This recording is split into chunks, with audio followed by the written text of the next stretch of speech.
जाने अनजाने में हुई गलतियों के लिए सामूहिक क्षमावाणी।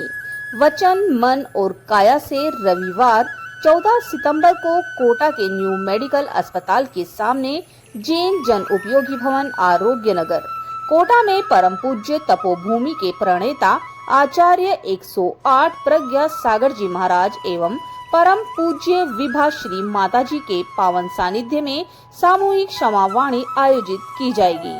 आयोजक एवं निवेदक सकल दिगंबर जैन समाज समिति कोटा। डीडवाना जिला मुख्यालय पर स्थित राजकीय बागड़ जिला हॉस्पिटल अव्यवस्थाओं का आलम है।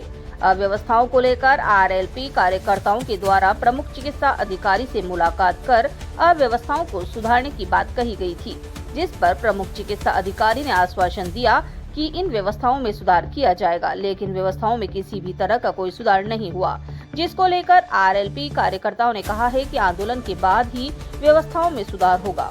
अस्पताल की व्यवस्थाओं को लेकर देवीलाल खाड़िया ने कई आरोप लगाए, कहा कि बागड़ हॉस्पिटल जिला अस्पताल के नाम पर सिर्फ जिला अस्पताल बचा है, यहाँ कर्मचारी बिल्कुल बेखौफ हैं।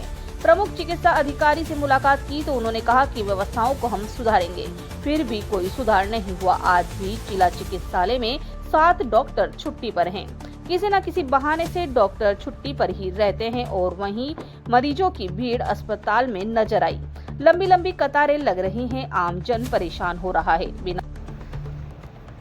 बिना अनुभव का जिला चिकित्सालय का पीएमओ है। अगर अनुभव होता तो अस्पताल में अव्यवस्थाएं नहीं होती। राजनीति में पीएमओ बना दिए जाते हैं जिनको किसी चीज की नॉलेज नहीं है। डॉक्टर और अस्पताल का अन्य स्टाफ मिला हुआ है, अच्छी सांठगांठ है। डिलीवरी का कोई पेशेंट आता है तो उसको कहते हैं यहाँ सरकारी में कोई सुविधा नहीं है, अपनी पर्सनल गाड़ी से ले जाते हैं। ऐसे में कई मामले सामने भी आए हैं। शिकायत भी इनकी कई बार हुई, फिर भी प्रमुख चिकित्सा अधिकारी ने इनको कारण बताओ नोटिस तक जारी नहीं किया।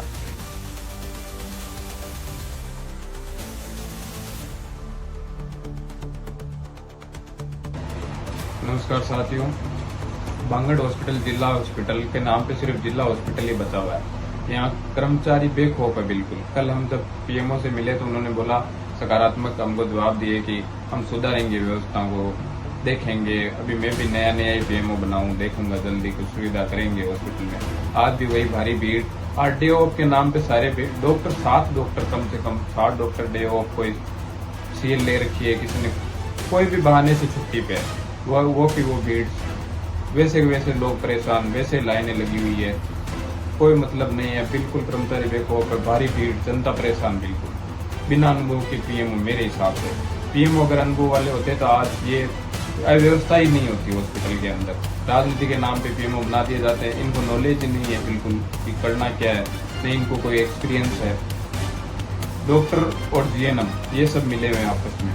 ये जीएनएम और डॉक्टर इतनी अच्छी सांठगांठ है कि डिलीवरी के नाम पे जैसे ही कोई पेशेंट आता है उसको कहते हैं सरकारी में इतनी सुविधा नहीं है, अपनी पर्सनल गाड़ी से ले जाते हैं। ऐसे कई केस हुए हैं, कलेक्टर साहब के पास भी पहुंचे हुए हैं, फिर भी इन पे कारण बताओ नोटिस तक पीएमओ साहब नहीं देते हैं। न उनकी गायनिक वार्ड से ड्यूटी चेंज की जाती है। बड़ी शर्मनाक चीज़ है ये, बिल्कुल भी चेंज नहीं करते। अपनी राजनीतिक तौर पर अपनी पकड़ बनाए हुए हैं। ड्यूटी के टाइम में डॉक्टर अपने रूम में नहीं मिलते हैं, आपस में बातें करने के लिए एक दूसरे के रूम में चले जाते हैं। इमरजेंसी सेवा में भी कभी कभी डॉक्टर नहीं मिलते, कॉल करो तब इमरजेंसी डॉक्टर आता है कि हाँ वहाँ इमरजेंसी केस आया। ये हालत है बागड़ हॉस्पिटल डीडवाना के। हमने बार बार चेतावनी दे दी, वार्ता भी कर ली पीएमओ साहब से, अभी भी हालात नहीं सुधरे तो आरएलपी एक बड़ा आंदोलन करेगी। उसका जिम्मेदार पूरा प्रशासन, हॉस्पिटल स्टाफ और सब जो भी लोग ये गलत तरीके से अपने पद का इस्तेमाल कर रहे हैं या ड्यूटी में बेखौफ होकर ड्यूटी कर रहे हैं, तो ये सोच रहे हैं राज है नहीं, कोई मतलब है नहीं, किसी टेंशन कोई है नहीं, तो ऐसा सोचने की जरूरत नहीं है। हम आरएलपी सुप्रीमो से लगातार कांटेक्ट में, जल्दी से जल्दी बड़ा एक्शन लिया जाएगा। धन्यवाद। फिलहाल के लिए बस इतना ही, मिलते हैं इसी प्रकार की अगली खबर में। तब तक के लिए बने रहिए हमारे साथ और देखते रहिए Rajasthan coverage digital news HD।